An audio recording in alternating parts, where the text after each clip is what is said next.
കൊൽക്കത്തയിലെ യുവ ഡോക്ടറുടെ ബലാത്സംഗ കൊലപാതകത്തിന് പിന്നാലെ പ്രതിഷേധം ആളിക്കത്തുന്നു. ആർജിക്കർ മെഡിക്കൽ കോളേജിൽ ഡോക്ടർമാരുടെയും മെഡിക്കൽ വിദ്യാർത്ഥികളുടെയും സമരം തുടരുകയാണ്. അതിദാരുണ കൊലപാതകത്തിന് ശേഷവും ക്യാമ്പസിൽ മതിയായ സുരക്ഷയൊരുക്കാൻ സർക്കാരോ ആശുപത്രി അധികൃതരോ തയ്യാറായിട്ടില്ലെന്ന് ആരോഗ്യ പ്രവർത്തകർ പറയുന്നു. ബംഗാൾ സർക്കാർ പൂർണ്ണ പരാജയമാണെന്ന് കൽക്കട്ട ഹൈക്കോടതി വിമർശിച്ചു. കേസിൽ കോളേജ് മുൻ പ്രിൻസിപ്പൽ സന്ദീപ് ഘോഷിനെ CBI ചോദ്യം ചെയ്തു. ആദിൽ പാലോടാണ് ചേരുന്നത്. അതിൽ ഈ കൊൽക്കത്തയിൽ നടന്ന അതിക്രൂരമായ കൊലപാതകത്തിൽ പോലീസിനെതിരെ ഗുരുതരമായ ആരോപണങ്ങളാണ് ഉയർന്നത്. മമത സർക്കാരിനെതിരെ കടുത്ത വിമർശനങ്ങളാണ് ഉയർന്നുകൊണ്ടിരിക്കുന്നത്. പ്രതിഷേധം രാജ്യത്തുടനീളം ആളിക്കത്തുന്നു. എന്താണ് സംഭവിക്കുന്നത് ബംഗാളിൽ? ബംഗാളിൽ പ്രതിഷേധം തുടരുകയാണ്. വലിയ തോതിലുള്ള പ്രതിഷേധം ആരോഗ്യ പ്രവർത്തകർ.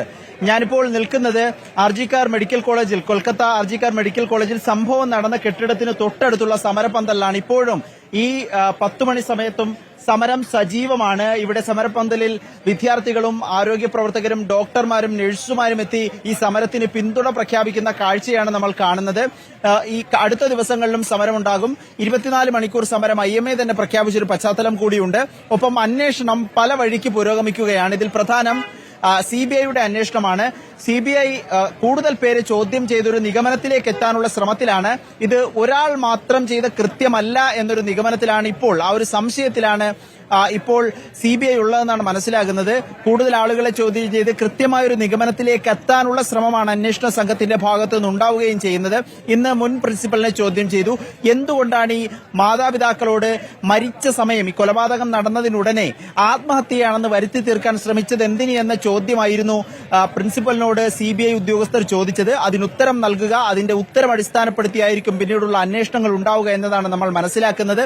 CBIയുടെ അന്വേഷണം സഹപാഠികളെ കേന്ദ്രീകരിച്ചുമുണ്ട്. കൂടുതൽ ആളുകൾ കൂട്ടബലാത്സംഗത്തിനിരയായോ ഈ കുട്ടി എന്നുള്ളത്, ഈ ഡോക്ടർ എന്നുള്ളത്, അതിന് സംശയ നിവാരണം വരുത്തുകയാണ് പ്രധാനം. ഒപ്പം കഴിഞ്ഞ ദിവസം വലിയ തോതിലുള്ള അതിക്രമം ഈ ഹോസ്പിറ്റലിന്റെ എമർജൻസി ഭാഗത്ത് നടക്കുകയും അതിക്രമികൾ അകത്തേക്ക് കടന്ന് തെളിവ് നശിപ്പിക്കാൻ ശ്രമിച്ചു എന്ന ആരോപണം വരെ ഉണ്ടായി.